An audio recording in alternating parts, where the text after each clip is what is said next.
ziaraatan mbokk internet yi nuyu nañ leen ziar nañ leen fi ñu leen daan nuyoo di leen wax ne tey aussi dañu déplacé wu ñëw ba fii ci Kër Massar village plus précisément ñëw seet si un espoir comme j'ai l'habitude de le dire mais nag mu ngi ci yoonam pour devenir un champion pour devenir un très grand champion maa ngi ñëw seet si ci seen émission après combat mooy li ma wax rek avant lamb la jour lamb la après lamb la tey ci seen émission après combat maa ngi ñëw seet si kii di Melax fils de Ali moom laa ñëw seet si doomu Mouhamed Ali moom laa ñëw seet si parce que dimanche 28 mars 2021 à l'arène nationale moom moo bëree grand combat bi Serigne Modou Niang jox ko premier grand combat am mu bëree fa daan kii di B52 junior pensionnaire de l'école de lutte Ndiaga Sarr moom la fa bëreel génn ci am ci ndam bokk na ci li tax tey ñu déplacé wu parce que c'est comme j'ai l'habitude de le dire man je le suis de près dama ko topp ci pet dama ko topp depuis des années jaar naa fi temps yee passé ñu seeqi waxtaan am lu ñu waxtaane woon tey bëri na daan damay dellusiwaat ñëw toog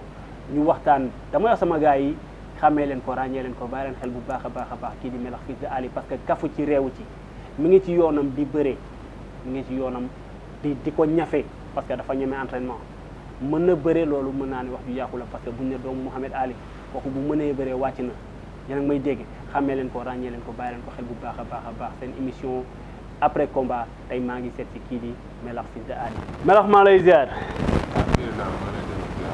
fils de Ali ci loo ne naka yitte yi yaa ngi ci kawam seen émission après combat ñëw tey seet si la après sa combat nga bëree moo 28 mars 2021 arène nationale ba sa premier grand combat nga bëree fa daan kii di B52 bu école de Ndiaga Sarr est-ce que mën nga dellu si waat ci combat bi avant combat bi jour combat bi après combat bi waaw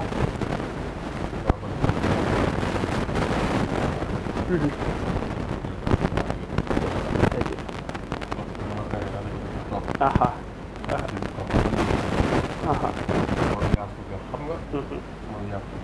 exact jaajëf yàlla na jàmm jàmm rek am solo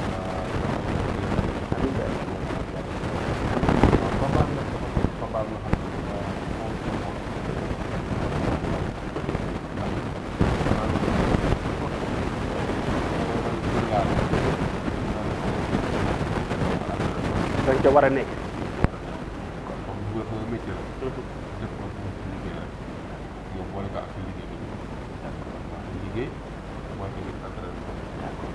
loolu moo jaadu te yow noonu nga ko jàppoo benn instant yaa ngi naan dama lay jaajëfal amu fi man sama liggéey laay def c'est comme j'ai l'habitude de le dire xam ni la war def ko mën naa ne dara nekk bër bu ndaw bi mooy màgg doon bër bu mag gisal benn booy nekk ci suuf di ko ñafe nga jàpp xeeb ko quelques années plus tard nga gis ko mu téye làmb ji yaa ngi may dégg boobaa boo xoolee da nga fekk ne am na loo waroon a bay au début parce que nit ki bu demee tey ba toll au sommet bu xalaatee ne bi ma toll ci tel niveau telle personne fii la ma taxaw woon bu dee góor rek dana la delloo cër bi te loolu rek moo dox suñu diggante cër bi dafa war di dox saa su ne mais booy da nga bëre sa premier grand combat dans l'arène daaw da nga bëre malgré saison bi 4 mois lañu bëre 3 mois comme ça mais daaw da nga bëre 2 combats 2 victoires waaw comme ni ma lay wax rek moo dëkk ci entraînement yi rek ndax combat moom boo entraîné wul rek day feeñ ndax toujours di war a liggéey rek loolu tamit maa ngi koy fekkee sama xarit Adama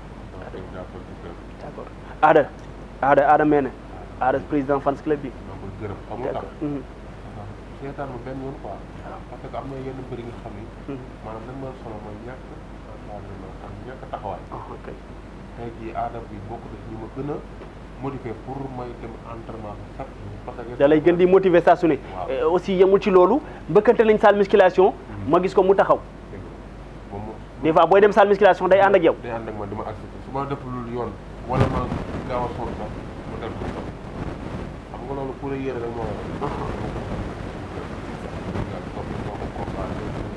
kenn yéen a def man yëpp gi la maa ngi wàcc combat bu wàcc xamul sax def sama combat ma ne ko sëñ bi nga ko liggéey dama loolu farata la combat moom deuxième la rek mais mun a booy toppal fële léegi waaw mooy loolu d'accord léegi yàlla may na daal loolu la te ndam li mujj na dugg si nan nga préparé combat bi sa diggante ak B52 junior nekk koo xam ne daf la mag.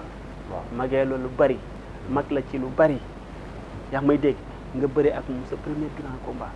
waaw est-ce que mën nga dellu si waat ci préparation avant combat bi jour combat bi. waaw préparation combat moom métti woon na lool la. metti woon na. métti woon na trop parce que tontu ñu ngi doon entraîné mais portage bi moom ñu ngi ko doon def mais bariwul woon mais combat yi fekkoon maa ngi doon yore benn liggéey jàmm. kii mu jour bu liggéey bu jeexee. si la combat bi taxaw. liggéey chantier. daje nañ temps yi passé côté station Kër Massar nga liggéey jóge chantier. weex tàll. voilà jeex na. ndeysaan. boobu maa ngi liggéey maa ngi yoroon benn chantier santam. di nuyu tamit suma grand Amadou. bu ma joxoon bu ma sama joxoon chantier bi. ma ko liggéey ba boole séance finale bi. ba doon def benn xànnaay tuuti. parce que yàlla def combat bi taxaw. noonu la combat bi taxawee. noonu la combat biñ la ne melax sa combat yàgg B52 junior tiito. non man mu aw ma tiitukaay sax. da ngaa baax rek lan mooy aw ma tiitukaay nit day tiit. tiit maanaam tiit man su ne combat ngi nii nga tiit rek. jàppal doo daan tiit bu koy def di daan. ok parce que soo tiitee yow nooy amee fitu def action wala nooy amee xeex. ni soo war a doo ñu ne. ok là ça c'est vrai nit moom boo ko ragalee pour nga daan ko. c'est tout un problème mais B52 daf la jiitu ci làmb. waaw daf la jiitu ci làmb def ay preuve doo fi ay mbër sama kanam ñu daanu grand combat. moo ko mbër arbitre sifflé génn seen diggante bee daf ko dugal ku kang waa ji këpp. yaa ngi may dégg daan fi ay champion sama kanam. yaa ngi may dégg kon yow buñ la ne B52 ngi nii grand combat est-ce que jaaduwul woon nga leen non est-ce que gars yi duñu xool gauche wala gars yi est-ce que duñu xool droite est-ce que duñu jéem a fente tuuti mais nga xam nga rek nga bañ a foncer rek devant croiser ko. waaw dóor mu daanoo yooyu yëpp daal mbër la rek ak ñu ko seqal rek. waaw amaana ñu ko seqal moom dayoon na dàq xeex wala dayoon na dàq bëre yooyu. man sama gëm-gëm laa yor rek man rek suma waa équipe.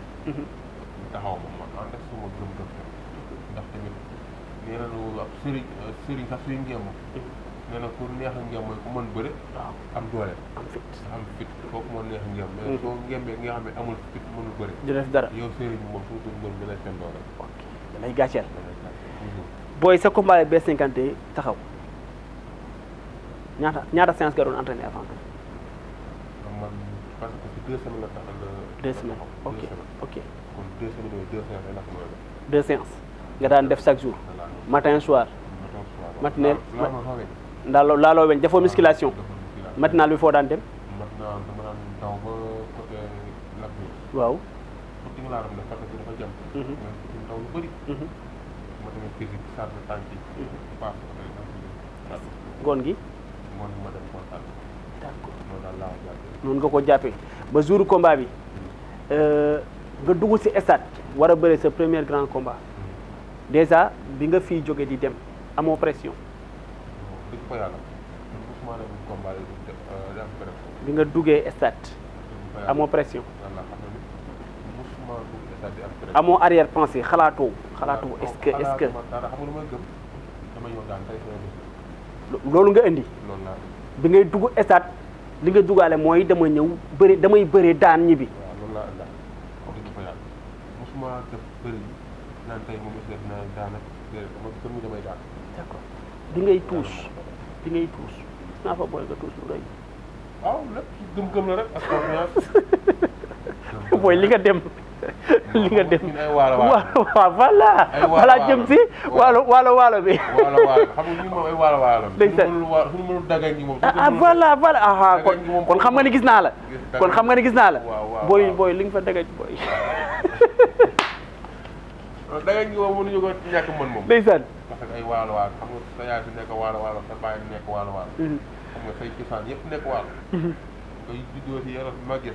waaw su ma dagal nañu laaj. mais fecc nga fa lu rafet keroog. waaw noonu la nag ñun dañuy jéem si kanam mooy daax. li ci kanam mooy daax. incha allah nga ñëw tuus lu neex. at bi gis nga rek ñu war a génn seen diggante ngeen dugg déjà ci géew bi préparation mystique bi. waaw mystique moom xam nga mystique moom motel la rek. waaw mystique moom bu dee moo nekk. bàyyi woo dara de. waaw bàyyi woo dara de moom déggoo ma. kay gis naa benn instant nga dem ba taxaw xaw ma lan nga fàtte ngay wax ni sa président Modou Boy moo la ne xaar ma dem jëli ko moom moo la bàyyi foofu noonu daw génn dem am lu mu jëli boobu tamit B52 moom tamit mi ngi sëgg ci ay bagages am ndeysaan ma gis rakk ji booy mbuur ñëw taxawu ko di wax ak moom xam nga préparation mystique beneen affaire la mystique waaw mystique wala moom lépp ngay matale rek la moom waroo bàyyi dara comme lu Modou Lo di wax rek suma sëriñ lu ma lépp lu ma sant rek dama koy def du ma bàyyi dara parce que yow ma samay reporté nga du ma jël tamit suma alal def ko ci sëriñ defal lii ma jël la nag gis ndax ma def ko du ma koy def lu ma jox ma def ko sa alal dama koy def d'accord ngeen pare préparation mystique gars yi woote leen présentation drapeau bi ci kii bi délégation bi déjà ki ñu ko tuddee marraine bi moom mooy Nafi Fallou Fall moom lañ tuddee woon bés bi mu ñëw fa ak délégation ànd ak déjà le promoteur sëñ Moriña ñëw taxaw yaa ngi may dégg ma gis ci délégation